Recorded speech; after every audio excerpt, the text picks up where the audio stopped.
अध्याय 13 कोर का विकास दूसरा स्तर भाग 1 युद्ध के बाद की कंपन और थकान। गॉब्लिन स्क्राउंजर से हुई भीषण लड़ाई के बाद आर्यन का शरीर और मन दोनों थक चुके थे। वो अपने कमरे में अकेला बैठा था, खिड़की से अकादमी के शांत मैदान को देख रहा था। उसे शारीरिक दर्द से ज्यादा अपने भीतर एक अजीब मजबूत निरंतर कंपन महसूस हो रहा था। ये कंपन वैसा नहीं था जैसा फायर और विंड के टकराव से होता था। ये एक अजीब नियंत्रित गहरी गूंज थी। उसने आंखें बंद की और मानसिक रूप से अपने माना कोर के केंद्र में गया।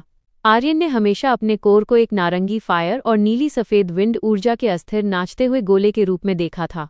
आज रात वह दृश्य बदल गया था।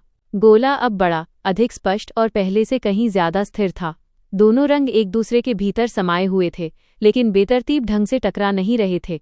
वे एक दूसरे को सह रहे थे। उसके माना पाथवेज, जो गॉब्लिन से लड़ते समय अत्यधिक दबाव में थे, अब उस दबाव के कारण शुद्ध प्योरिफाइड हो चुके थे। कोर उस शुद्धिकरण के कारण अपनी क्षमता की सीमा को पार कर चुका था। आर्यन ने तुरंत पहचान लिया। उसका कोर, जो अभी कुछ हफ्ते पहले ही नॉविस टियर 1 पर सक्रिय हुआ था, अब नॉविस सेकेंड टियर में प्रगति कर चुका था। ये किसी भी छात्र के लिए असाधारण उपलब्धि थी, लेकिन आर्यन के लिए यह एक भयानक एहसास था। ज्यादा शक्ति का मतलब था उसके गुप्त रहस्य के खुलने का ज्यादा खतरा।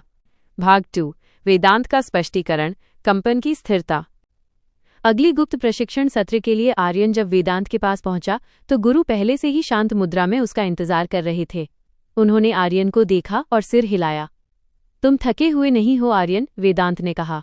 तुम अति ऊर्जावान हो। वेदांत ने मेज पर रखे पानी के एक कटोरे में अपनी उंगली डुबोई। जब तुम गॉब्लिन से लड़े तो तुमने अपने कोर को चरम सीमा तक धकेल दिया। तुम्हारे दोनों एलिमेंट्स को पहली बार एक साथ एक ही लक्ष्य के लिए काम करना पड़ा। उन्होंने पानी को धीरे से हिलाया। तुम्हारे कोर की दीवारें टूट सकती थीं, लेकिन टूटने के बजाय उन्होंने खुद को एक साथ मजबूत कर लिया। ये एक प्रकार का जादुई कैलिब्रेशन है। क्या ये टियर 2 है गुरु? आर्यन ने फुसफुसाया। हाँ, वेदांत ने पुष्टि की। यह टियर 2 है, लेकिन तुम्हारे लिए यह केवल मानक क्षमता में वृद्धि नहीं है। मैं इसे कंपन की स्थिरता, वाइब्रेशनल स्टेबिलिटी कहता हूँ। वेदांत ने समझाया कि दो विपरीत एलिमेंट्स को कोर में एक साथ रखने से एक निरंतर कंपन, वाइब्रेशन पैदा होता है। पहले ये कंपन अस्थिर था और विस्फोट कर सकता था, लेकिन अब गॉब्लिन पर जीत के तनाव ने उस कंपन को स्थिर कर दिया है। इसका मतलब है आर्यन, तुम्हारा जादू अब खुद को सहने लगा है। तुम्हारा कोर अब फायर और विंड दोनों की ऊर्जा को एक दूसरे के विरोध में नहीं, बल्कि एक दूसरे के पूरक, कॉम्प्लीमेंट्री के रूप में स्वीकार करने लगा है। लेकिन यह स्थिरता अस्थायी है। इसे बनाए रखने के लिए तुम्हें और भी अधिक मानसिक अनुशासन की आवश्यकता होगी। भाग 3 टियर 2 की नई चुनौतियां। टियर 2 में प्रगति का मतलब था कि आर्यन अब फायर और विंड दोनों के अधिक शक्तिशाली स्पेल्स को खींच सकता था, लेकिन उनके संयोजन का खतरा भी दोगुना हो गया था। वेदांत ने आर्यन को चेतावनी दी। तुम्हारी फायर अब तेज और गर्म है, तुम्हारी विंड अब तेज और सघन है। अगर तुम इन्हें अनजाने में मिलाते हो तो परिणाम गॉब्लिन से लड़ने के विनाश से 10 गुना अधिक हो सकता है। उन्होंने तुरंत प्रशिक्षण का ध्यान कोर पार्टिशनिंग से हटाकर सूक्ष्मता फिनेस पर केंद्रित कर दिया। टियर 2 की शक्ति का उपयोग टियर 1 की तरह करो। तुम्हें अपने फायरबॉल को 100% फायर से नहीं, बल्कि नियंत्रित 30% फायर से मारना सीखना होगा। आर्यन ने फायरबॉल कास्ट किया। टियर 2 की फायरबॉल पहले से 3 गुना तेज निकली। उसे तुरंत एहसास हुआ कि उसे अपनी शक्ति को दबाकर डैम्पनिंग रखना होगा। ये ऐसा था जैसे एक शक्तिशाली इंजन को धीमी गति पर चलाना। यह अभ्यास केवल जादू का नहीं था, ये आत्मनियंत्रण का था। आर्यन सीख रहा था कि उसकी सबसे बड़ी चुनौती बाहरी दुश्मन नहीं, बल्कि उसके कोर की अप्रत्याशित शक्ति थी। भाग 4 आगे के नियम और रहस्य की रक्षा। वेदांत ने आर्यन को जादुई दुनिया के नियम समझाए।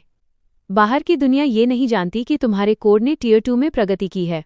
वे तुम्हें अब भी लेट ब्लूमर समझते हैं, लेकिन तुम अब एक नॉविस नहीं हो।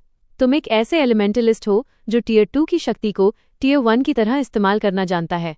वेदांत ने उसे समझाया कि यह कंपन की स्थिरता उसे एक नया लाभ देगी। वह अब अपनी विंड माना को और भी अधिक सूक्ष्म तरीके से स्टेल्थ मोड में चला सकता है। तुम्हारी फायर अब इतनी मजबूत है कि वो विंड के कंपन को पूरी तरह से छिपा सकती है। इस स्थिरता का उपयोग अपनी दोहरी प्रकृति को छिपाने के लिए करो। तुम्हारी पहचान अब तुम्हारी सबसे बड़ी रक्षा है। आर्यन ने हामी भरी। टियर 2 में उसकी प्रगति ने उसे एक नया उपकरण दिया था, आत्मविश्वास। वो अब जानता था कि उसके कोर का अस्तित्व केवल संघर्ष नहीं, बल्कि अद्वितीय क्षमता भी था।